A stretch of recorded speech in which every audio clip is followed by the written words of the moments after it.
ګرانو کتونکو علب خان شیرپو یم. علب خان شیرپو ویلفیر فاونډیشن د خپل وس مطابق چې کوم دی د خلکو سره کومک او مرسته کوي.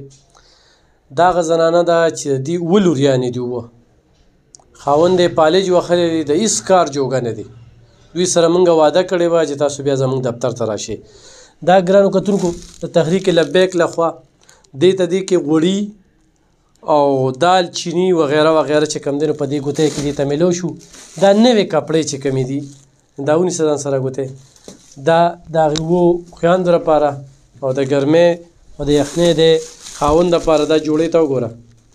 دا جوړه دا وګورئ جي، دا چې کوم دی نو دا کپړې چې کومې دي تاسو ګورئ دا بالکل نوې سلبن یعنی مکمل بند چې کوم دی په پیکټو کې دا نه چې د استعمال شوي دي.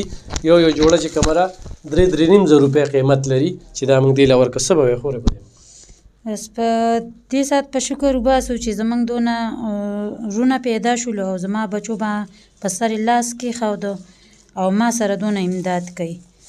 او په کپړو باندې خوشحاله او جي په کپړو خوشحاله ما زما نونه خبر سرتوري دي. دې کې لوپاټې هم شته، څادر هم شته، دې کې ښې کپړې هم شته دي. زما د بچو د اغوستو دي. کپړې دې خوښې شوې؟ او جي ښې مې خوښې شولې. نوې کپړې دي؟ او بالکل نوې د دکان کپړې دي. خوراک مې هم دله درکړ؟ او جي خوراک هم راکړه.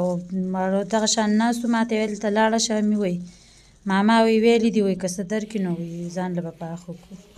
ته خوشحالې بچي؟ ستا به کپړې به ښې شوي؟ او شوي. او ستا؟ کتونکو د دې خلکو سره کومک وکړئ، د دې خلکو سره مرسته وکړئ. اووه لوریانې چې په او خاوند بیمار وي د دوی هغه کچن د دوی کور ما وکته هېڅ هم ورکره نه وه. ټیم کې چې ما حالات وکته دا کپړې چې کومې بچیو چولې وې اشلېدلې نو هېڅ قسمه داسې درک یې نه لګېده.